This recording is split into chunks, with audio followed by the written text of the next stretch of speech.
So I'm going to just take some questions that Ruby pulled aside as ones that were coming up in the group, and just start with one and then see if I can see how many we can do in about 45 minutes to an hour today. So, and if you have comments or things that you want to say, certainly just write them and I'll hopefully catch them on the side there. So this is new for me. So this may be in evolution. We maybe hopefully we'll continue to get better and better at this. So, so this is the first question. This person says, I'm not sure if this is the right forum for this question, but I don't have another safe space to ask it. What's the official law of chastity? I thought I clearly knew the definition of the law of chastity as stated in the temple, but my bishop is using it to remove sacrament privileges from our youth for masturbation and pornography.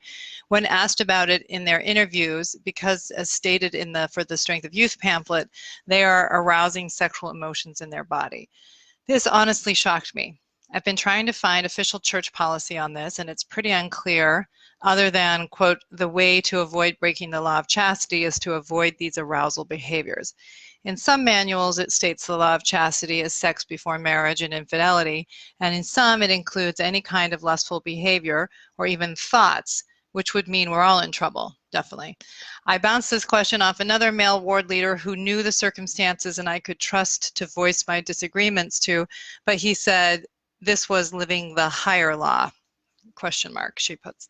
So I'm already seeing how this is affecting these youth. They know other people see they're not taking the sacrament or passing it. They feel the shame and hopelessness and don't want to come back to church. Mothers of these kids are tearfully coming to me in my calling, not knowing what to do, and all I want to say is the bishop is wrong. I have no official church teaching to back me up on why I believe this is not worthy of removing sacrament privileges. It seems that the bishops have carte blanche here. This frankly scares me because my own kids are just starting out in the youth programs. So how can I define the law of chastity for my kids, and how can I avoid using my kids as pawns when it comes to interviews? Is it possible to counsel other mothers so they can still have hope without undermining their trust and confidence in their leaders? I'm very frustrated, so I appreciate any suggestion. Okay, so this is, you know, a challenging and typical question, really.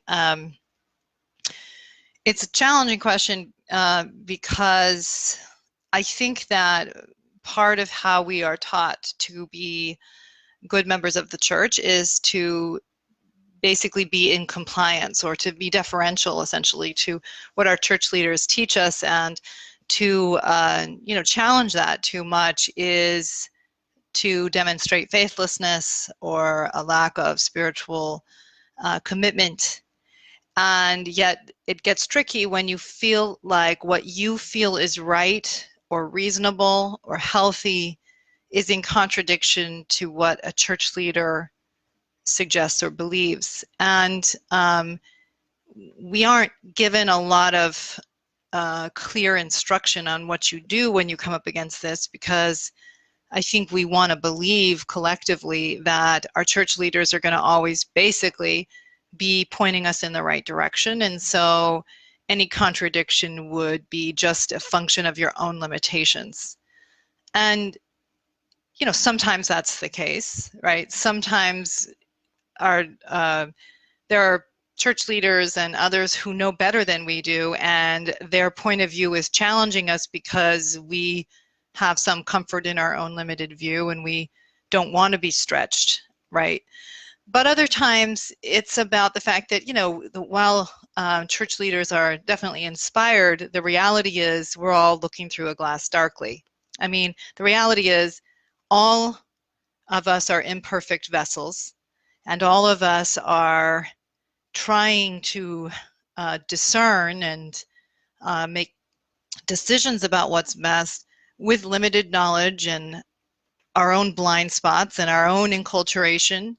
And so we do it imperfectly. That's just part of the deal. That's just how the church is set up. That's how humanity is set up.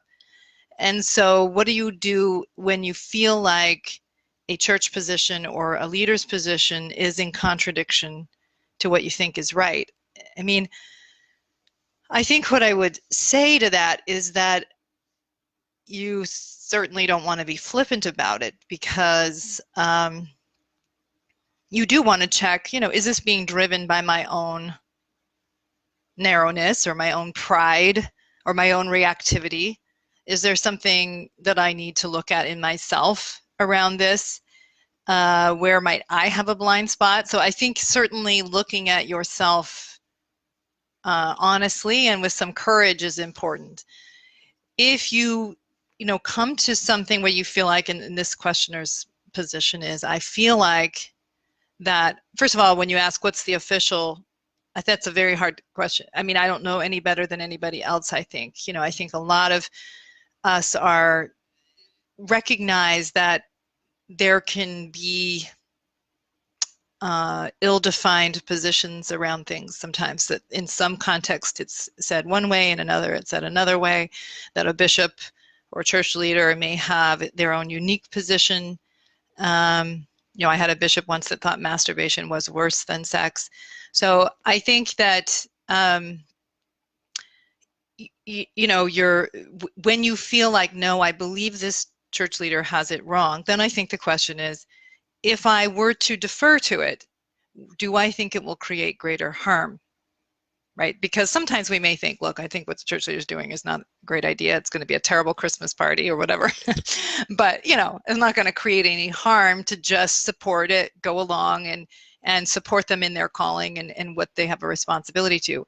If you think it's going to actually do harm, like this person's saying, well, then I think you have the moral responsibility to do what you honestly believe is right. It's not about proving your ego. It's not about feeling like a victim and using that victim energy to protest. It's that you're really doing what you think is going to create the greater good.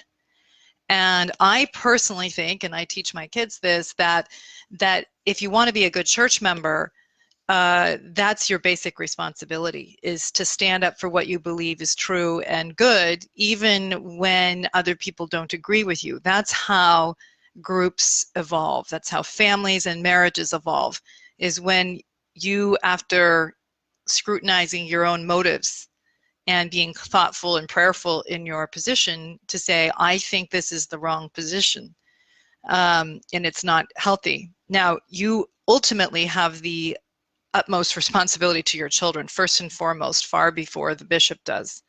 And so you have a responsibility to do what you believe is protective and right for them. And so you can talk about, and maybe something's changed, but my understanding is that the bishop is supposed to ask only the question of, are you living the law of chastity?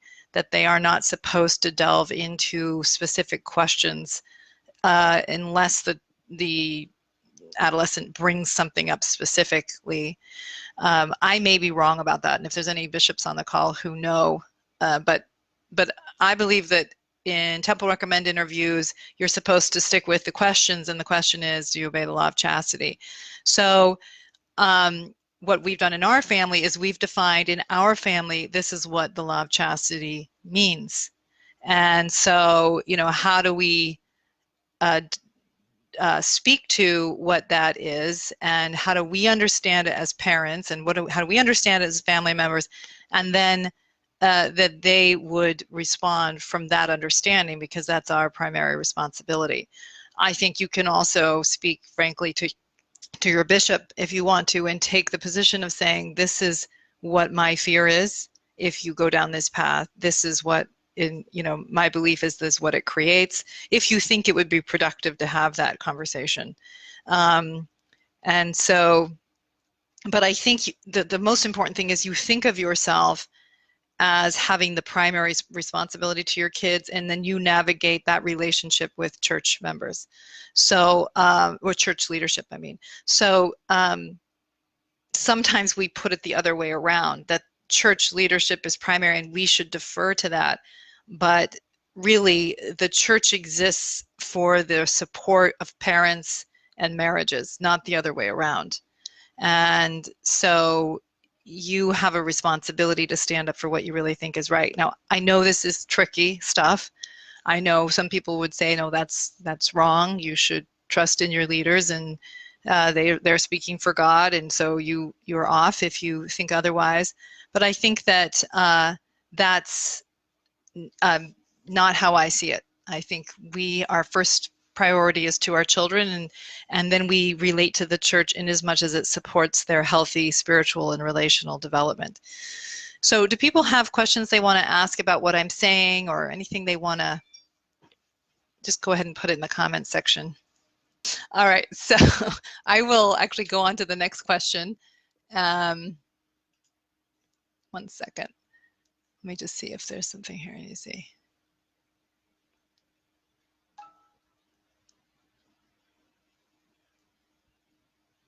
Okay. Maybe I'm missing something. If people are asking questions, because I'm not seeing them, so I must be missing something. Ruby says people are asking questions. Okay. Oh, I see. They're suddenly showing up. Okay. Sorry. And now I'm suddenly seeing everything. Okay. I don't know why I couldn't for a minute. Okay. I think, yes, you can prep your kids for that interview. I absolutely think you should. Just couldn't agree more. Someone says, how do you make sure you are clear and make sure your boundaries are set?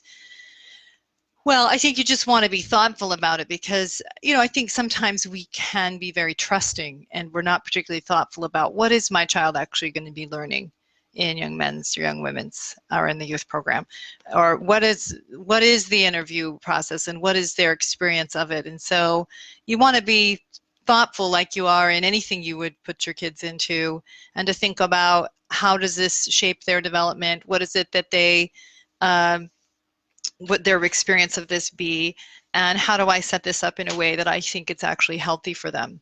And I just, again, I really feel strongly, and the church has started to evolve more in that direction. Parents can be a part of those conversations. You can certainly talk to your bishop preemptively, but you just want to be thoughtful about what is the point of this conversation, and do I feel good about the point of it, and if not, how might I want to talk to my bishop about how it could be differently. Okay. Okay, I wasn't seeing comments, but now I am. Okay, I will go on to the next question. This person says, questions about meeting a spouse's love language or physical touch. This is not my main love language, physical touch, and it's often the last thought on my mind, but it's super important to my spouse, and we've had a lot of great conversations about it. I love physical touch and I need it, but not at the level he does. I've made efforts to increase my physical touch towards him, even in simple ways, holding hands, reaching out, scratching his back for a few seconds, etc. But I'm thinking it's not enough. Won't go into the details, but it's been a recurring theme in our marriage for the past 15 years. Basically, he feels ultra validated and loved when I initiate anything from basic simple touch to sex. But I so often forget. I'm busy, distracted, or or it's just not enough, or I don't try as hard as I could. Or he does so well in initiating and reaching out that my need is met and I don't make extra efforts because he's doing so great at it. So the first part of my question is, if others, okay, so this is to other people that are not primarily physical touch people, what have they done to increase their efforts in this area? And the second question is, part of me feels like this is who I am. The other part of me thinks I can change and become more physically touch oriented. Do I just keep working on this with hopes that I'll become more touchy-feely, or do I just accept my efforts and ask my spouse to as well? Okay, so let me kind of think about that with you for a minute. So I think that, okay, somebody just before, I will come back to that actually in a minute at the end. Since I've already started this question, I'll come back to what you wrote. So the first thing I would say is that oftentimes, I have two main ideas. One is that physical touch is a language that you can learn and you can get a lot better at. So I'll start with that idea. You can get a lot better at the language of physical touch. It is our mother tongue. It's how we all were first shown that we mattered, that we were safe, that we were cared about. So the body is a really powerful form of communication, and it matters. And the more we learn to regulate our anxiety and the more we focus on that language, the better we get at it, just like any language, actually. That part of why with couples that really thrive sexually and really enjoy sex, that so much of it is about what is being communicated through the way that they are physical. That's so positive. That's why people like it so much. It's not, in really intimate sex, it's not about the orgasm, even though that's a really great part of sex, of course. It's not just about the physical sensation of it. It's that the meaning that's happening through the kind of touch one's giving and receiving that makes it so much better. You know, for example, women actually, if they were rating the quality of their orgasm, would say, you know, most women would say that they can have a better orgasm through self-stimulation because they're so in control of exactly the kind of stimulation they're getting, that the intensity of it can be higher, that you know, that it's more to their liking in the physical sense. But the great majority of women prefer relational sex, meaning an orgasm through partnered sexuality, because even if the intensity of the pleasure isn't quite as high sometimes, that the meaning is so pleasurable that it far outweighs the physical aspect, right, as the only factor in this. And you know, a lot of times we talk about sex as if what matters is the orgasm, when really in good partnered sex, it's the meanings that are being communicated through the sexuality, through the touch.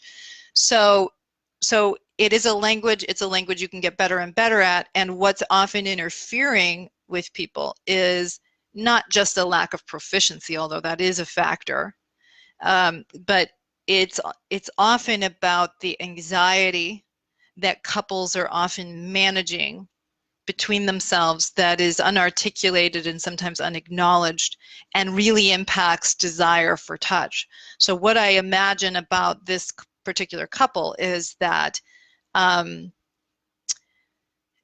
he may be looking, so one of the things I talk about in my courses a lot is the idea that we want to belong to ourselves more than we want to be sexual.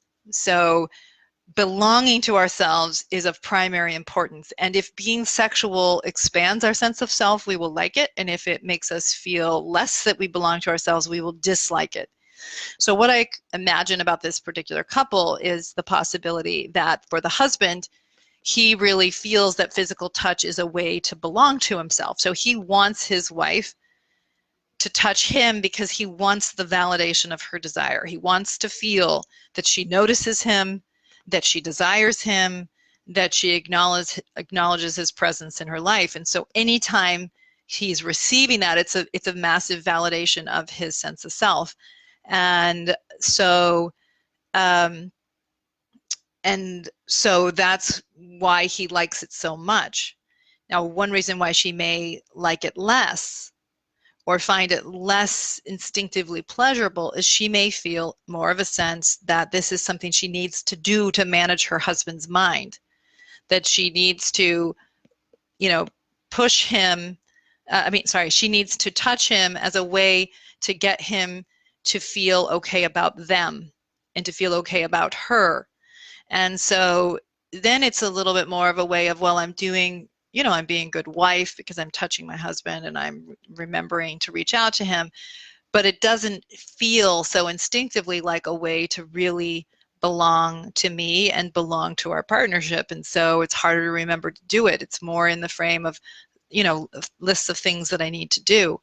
And so, you know, that's what you want to look at in a couple, because the more that you get clear about this, the more that you can work on what meanings you're communicating. If you are the higher desire person for touch, like the husband is in this, you may want to really look at, am I asking my wife just to touch me? Or am I asking her to manage my sense of self too much? Do I basically look to her to make me feel desirable, make me feel sufficient? And so that's burdening the experience of being with her physically. And so it's a little bit of a drag to be with me, because it's not just about reaching out and touching me, it's about managing my neediness which is never sexy. To the wife, I might say, you know, are you touching your husband and just being with him, or are you trying to solve something in him? Because one of the things that was in the question was something like, it never seems to be enough. My question would be, enough for what? What is the goal? And it often is the goal of enough to get him to feel that he's loved, to settle down, to like, stop bothering me about this. And I don't think that's a very fruitful way to be in relationship to a spouse and to physical touch. I think it would be it's a lot better to be thinking more about, is there a way for me to just really be with my spouse? And I talk about this a lot in the Enhancing Sexual Intimacy course, about what is the meaning that you're communicating through the touch, and or that through the way you touch or don't touch your spouse. And is there ways to start shifting it so that it's more about being with one another, not managing each other? The idea of the love languages is problematic for me in this one way, which is that often it masks a underlying, the framing of love languages sometimes masks an underlying validation-seeking system that interferes with intimacy, because the more you're looking to be validated through what your partner does or doesn't do, the more difficulty you have with really just being with a partner, being with your spouse. And the more that sex is used to manage your ego, manage your sense of self, the less it's about intimacy, the more it's about self-presentation or regulation of the other person, and the less desirable it will become, the less intimate it is. So it's learning how to really settle down and be with one another. And I know that sounds a little bit abstract. I'm much more concrete about it in the courses, but learning how to really be with one another is the goal. And see, then touch becomes more about sharing, being with. It has an inherent validation, because if I want to be with you, okay, well, there is an inherent validation in that, but oftentimes we're harder to be with than we realize. We don't track our own neediness and how it pollutes the relationship or makes our spouse want more distance from us. And then we get more needy and more demanding, often making ourselves even more difficult to be with. And so learning how to settle yourself down and really just be more regulating your own anxiety more makes you an easier person to just be with, to have your spouse have their arms around you, and so on. So any questions you have about that? Let me see. Okay, I'm scrolling up. Managing neediness is never sexy. Amen. That's right, Norda. Okay. Question: do you have any insights on current views or changes to views? Okay, that's going back to the other one. I will come back to that in a second. Let me just see if there's any others. Other questions that come in there? Just want to make sure I'm not missing them.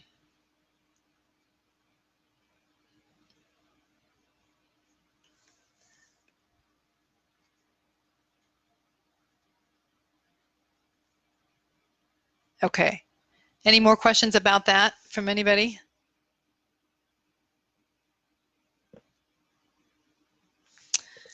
Okay, let me just go to the two questions that came in about the first one, since I'm not getting other questions about this anxiety regulation. It says, my wife asked to attend a recent interview with the bishop and our child in a way that invited understanding and not defensiveness of the bishop. Great. It was a great experience for everyone, including the bishop. I think we can be a force for good in our families and wards around this interview issue if we handle it well and not beat up the bishop. Absolutely, it's a great comment, because, you know, these are not trained professionals. These are people donating their time, who often are just trying to do what they believe is right and are told are right. They don't want to do harm. They're often receptive to what a parent thinks and feels, and having that collaborative conversation. I mean, our end goal really is to raise up children who are wise in their choices around sexual intimacy and become capable of a committed, loving sexual relationship down the road. And so how do we relate to this emerging sexuality in a way that creates that possibility and doesn't overload the child with shame and anxiety and fear around sex? Do you have any insights on current views or changes to views on masturbation? Almost no current manuals discuss it. Some prominent conference talks are no longer on LDS tools. Anyone suggesting to you where this is going? The thought behind possible changes or future directions? Or is this like Apple releases and we will know when we know? It's a good question. I actually, Mike Mackelprong, I'm trying to remember his first name. Mackelprong is his last name, Mackelprang. He wrote the history of masturbation. It was a pretty long article, and I can't remember where it was published, on the shifting views on masturbation. And the church got a lot more focused on it in the post-sexual revolution era in the 70s and so on. I can't cite sources right now because I can't remember where I read these things, but given the this is just my understanding, and sort of take it for what it is. That what a lot of bishops and people are aware of is that the hyper focus on masturbation actually creates more anxiety, especially for really scrupulous kids. So the For the Strength of Youth manual in its more recent publication dropped the explicit language around masturbation where it used to be there. Of course, it does now say something like, don't do anything to arouse sexual feelings in your body. And of course, how can you masturbate with and not arouse sexual feelings, right? So it's certainly implied. But I think there is some rightful hesitation around getting super focused on this, because I think it actually creates more of a problem than anyone wants to create. That's the reality of it. On the other hand, I imagine, and this is my imagination, I may be wrong, that a lot of church leaders are worried about not having any focus on this, because I think a lot of people are afraid that if you allow a child to masturbate, that then the next thing you know, they're going to be, you know, looking at porn and molesting children or something. And I think we have this fear that it will take us down this slippery slope of debauchery and you know, so I think that's wrong. I don't think that's the right way to think about it. I, as probably many of you know, I do think that masturbation is a part of normal sexual development, and so it's, you know, not something to be so afraid of. And so is there a way to embrace this part of normal sexual development, to know your own body, to know your own capacity for pleasure, and be deliberate and thoughtful in how you engage your sexuality in a way that will prepare you to really be in a committed, loving sexual relationship someday? So I don't think it's about shaming or trying to get people to stop. I would even say the same thing around porn. The shaming and the hyper restriction around it and anxiety around it drives its importance into our minds. It actually makes it more central to our thinking. So the more we fixate on it, the more it gets sort of wired into our developing sexuality in a problematic way. So I think the goal is to normalize the interest in, you know, nudity, the interest in sexuality. You want your kids to have those feelings, and because that means they're developing normally. What you also want is for them to link it to their morality, and for them to be thoughtful about the impact of their choices and where those choices are taking them, and whether or not they're creating more capacity to be in a meaningful relationship down the road or not through their choices. That's what I think our goal should be. But I think institutionally we're still kind of growing up around this, trying to sort ourselves out. We do have a very high expectation around sexual behavior, and so, you know, most of our efforts are fear-based, and that's not just a church thing. I mean, my my father died recently, and we were talking at his funeral, my sister was talking about that my dad's method of teaching music was much more around harshness, as were the teachers that we were taking lessons from. That was more the way you did things then, you know, kind of criticizing and an extra dose of shame to get people to be really good musicians.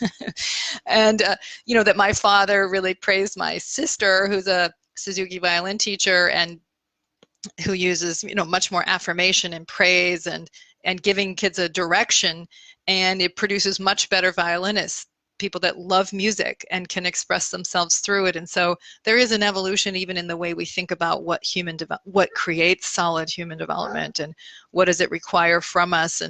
And so I imagine that the church is also evolving in this way. But in the meantime, I think, you know, we have a responsibility for just sort of turning it over to the churches to be lazy and to not take on our full responsibility that we have, and really being thoughtful. It's also a way of helping the church evolve as well. Okay, all right, so let me just answer one more question that came in. This person says, I was wondering if Jennifer's done any podcasts about the decision to divorce. I've learned so much from her about discovering myself and my desires, and how I can create change in my marriage by confronting my own contributions to our conflict. I've also learned how to set boundaries and how to find the courage to have difficult conversations that I believe are important. The question that I always want to ask her is how to know when it's not going to work. When does one recognize that their spouse is not going to change? How does one make the decision to leave? What does that look like? How many chances do you give a person to do better before you really know that it isn't going to happen? And, you know, I wish this were really an easy question, like, you know, you give them 7 chances and then that's it. And it's hard to think of a kind of global way to answer that question. But I think what you want to be looking for is, and this is true around the question of divorce, and it's also a question around just discerning what am I doing or what is my spouse doing? You know, a lot of us use the language of trying as a way of buying ourselves time or giving ourselves a pass, like as a way of not trying. We use the reality that we're all imperfect and we're all in a kind of imperfect process to mask the fact that for some of us, we're not really committed to changing something. And then what we also often do in the process of change or conflict in marriage is we make our spouse the measure, in a sense. I mean, how do I say that? If you're the one who's supposedly trying to change something, you may be trying to convince your spouse that you are trying, convince them that you're doing your part, rather than you have had a change of heart. You are focused on addressing something. You may be doing it imperfectly because that's just the reality. You're a human being and that's how it's going to be, is imperfect, but you are determined. And it's not about convincing your spouse that you're changing. You are determined for your own sake to change something. You no longer are okay with this existing in yourself, the problematic behavior, or however you're undermining your marriage or yourself. So, in my experience, when people are really serious about changing things, they aren't, for some reason my heater's not turning on, they are not focused on the other person, they're focused on themselves, and their spouse usually knows it. They can tell. I mean, they can tell the other person is determined because they're not trying to manage the spouse's view of them anymore. They're just willing to deal with things in themselves. They will take feedback because if they want to change something and their spouse has an idea about what they're missing, they are receptive, right? So now, if you think, okay, I don't want a divorce, and this is what I think a lot of people are, is they don't want a divorce. They really, really want to be married, and they really, really want their spouse to deal with difficult things that are undermining the happiness in the marriage. And because they want it so much, they will often buy into the idea or trick themselves into the idea that more is actually changing than in fact is changing, because change is hard. And so we are instinctively good at doing enough to give our spouse the idea that we're addressing something when really we're not fundamentally doing it. We haven't had a change of heart. And so how do I get efficient about this? So I think what you have to really ask yourself, if you're for the woman that's asking this question, is, does my spouse really want a marriage with me? Do they really want to deal with whatever the issue is that's interfering with our happiness? Or not? I mean, and what does their behavior historically tell me about that? Because behavior is a much better indicator of desire and intention than what you say about your behavior is. And it's not a perfect indicator of behavior, but it's a very good indicator of desire. And so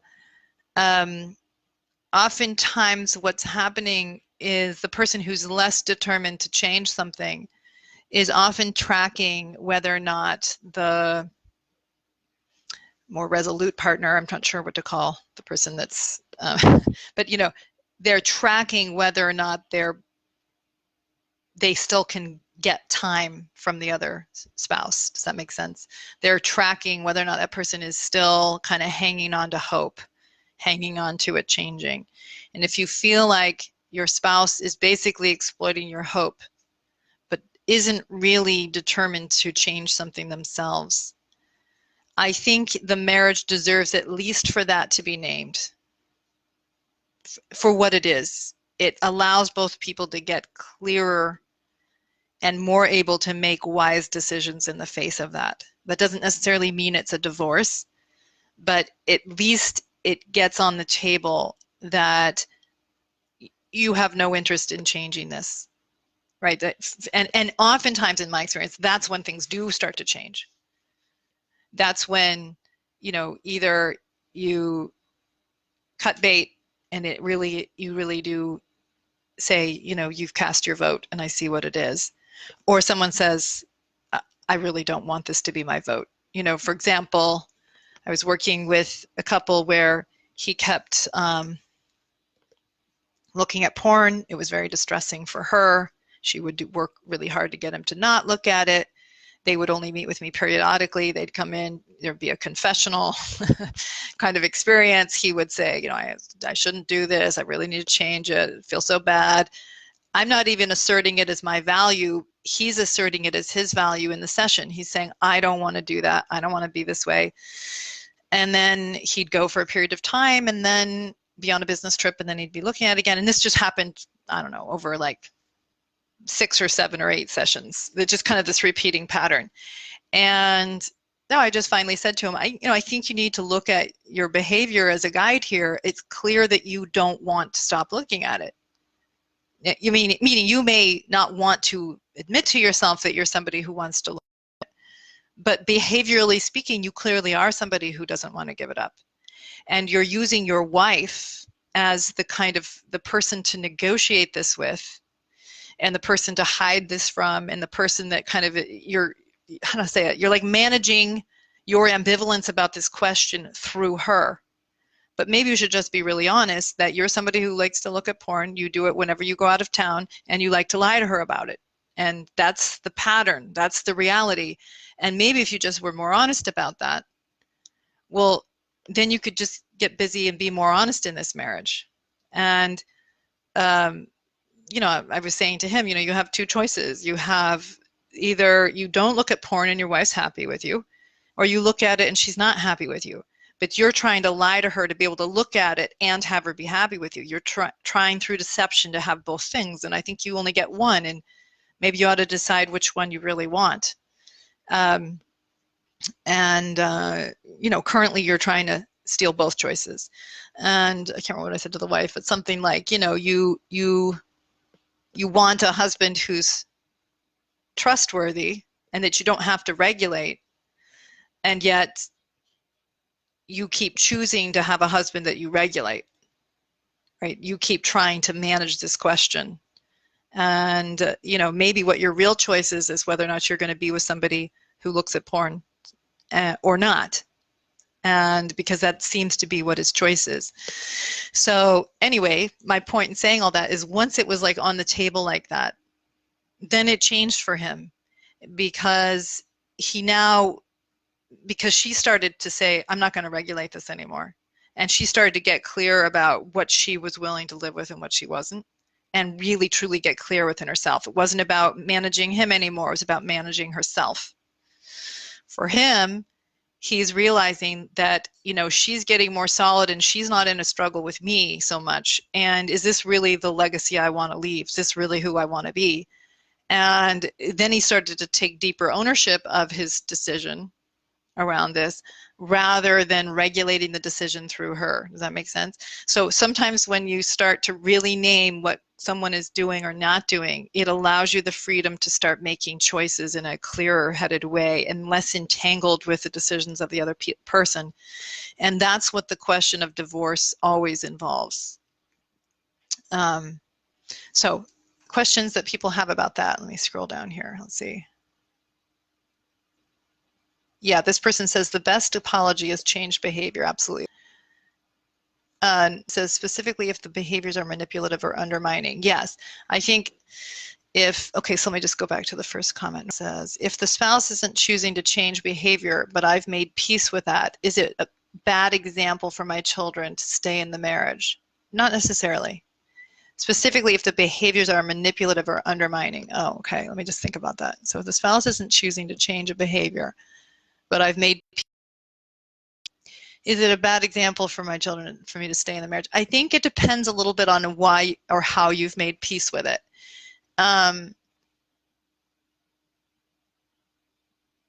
You know, these are hard decisions around marriage because if you have children and a mortgage, that it's seldom so easy to figure out how you're going to really navigate these decisions because there's huge implications. And so I'm certainly think that there are times when it's really wise and right to stay in a marriage, even though it's flawed because of its ultimate impact, you know, on the kids to break up that marriage. But I do think, to Norda's question, I would be thinking a lot about what are my children seeing me do? Are they seeing me be wise and understanding and not getting manipulated? Okay, not getting snookered into something that I am basically awake and still making a deliberate choice? Or do my kids see me subjugating myself into something that's bad for me, bad for them to watch? Right? Like, what kids need is to see that they have at least one healthy parent who is awake and dealing with reality. And so if they see that one parent has their head screwed on straight, they have a much better chance of being able to handle the negative impact of immature behaviors on the side of the other parent. If it's too toxic to be there, right, and you can't, you can't sort of hold your dignity and your well-being and be there, then I think it's not good for the kids to be subjugated to that kind of dynamic day in and day out. We really value marriage, but you have to really think about what is the quality of the marriage, because it's teaching your kids a lot about what it means to be in relationships, and is it a message you can be comfortable with or not? Okay.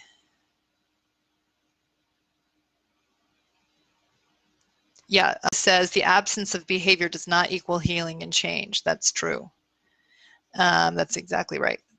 So there's some people who, just going back to the question of porn, was, you know, that they'll like kind of white knuckle through something, and, you know, I often just say that doesn't mean that you necessarily have evolved as a human being. You know, if porn ceased to exist, doesn't necessarily mean that would mean you're a better person, okay? Because what is the viewing of porn mean in your life? What is it about for you? Okay, let me just see. This person says, Okay, this person just is saying, my son is almost 12. He gets very upset and uncomfortable anytime we bring up anything having to do with sexuality, liking girls, puberty, pornography. We try to normalize all of those things and tell him that it's okay to like girls, etc.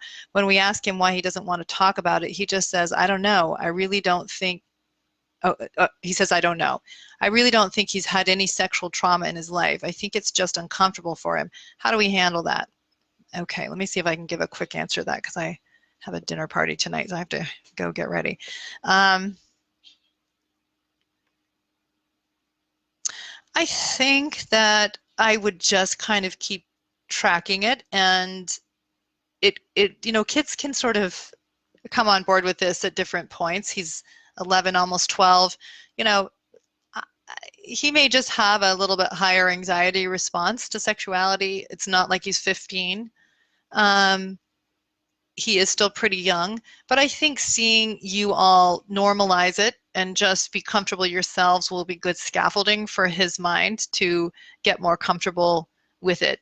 I think that, kids are mapping their parents' minds and if all the time, and if you are okay with sexuality, that's going to be a big deal for them.